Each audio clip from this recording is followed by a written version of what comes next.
Natutulog pa ako, guys. Darating po ako ng school niyan. Yan na nga po, nakabihis na ako. May na nga lang po boses ko kasi may natutulog po. Kaya, yan na nga po, itsura ko. Ops, ops, ops. Aalis muna. O, bumalik. Voice over, fast forward. Tapos na nga po ako magbihis niyan. Nagsusuklay na nga po ako.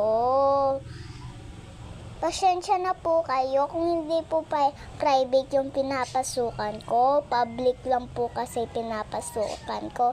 At wala po kasi kaming pera. Yan nga po.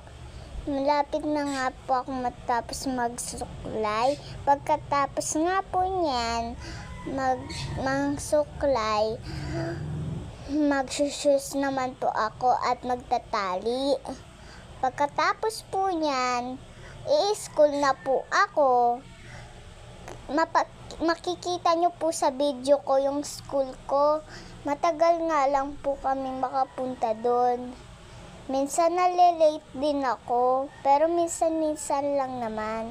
Fast forward, nakaano na nga po ako, nakaalahas na nga po. Ayan na nga po, yan na nga po yung sinasabi ko sa inyo. Nakashoes na ako. Slip on nga po ako.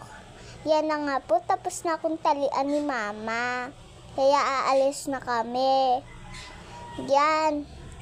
Huwag nyo nang pansinin nasa taas yung color white. O ilaw lang kasi yan. Yan nga po yung bag ko. Yung June 3, ako po nagsabi niyan. Ganyan po bag ko. Yan po yung mga baon ko. Yan na nga po, aalis na ako. Papas forward ko na po yan mamaya.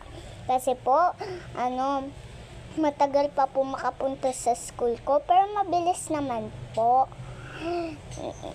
Minsan pagkatapos ko pong umuwi, nagbabahay-bahayan po ako. Gusto ko po ng ganon. Para may sarili akong bahay. Yan nga po yung papa ko, kalbo. Kaya, voice over muna. Kasi ganito lang po talaga boses ko. Simula nung grade 1 ako. Yan na nga po, sumakay na ako.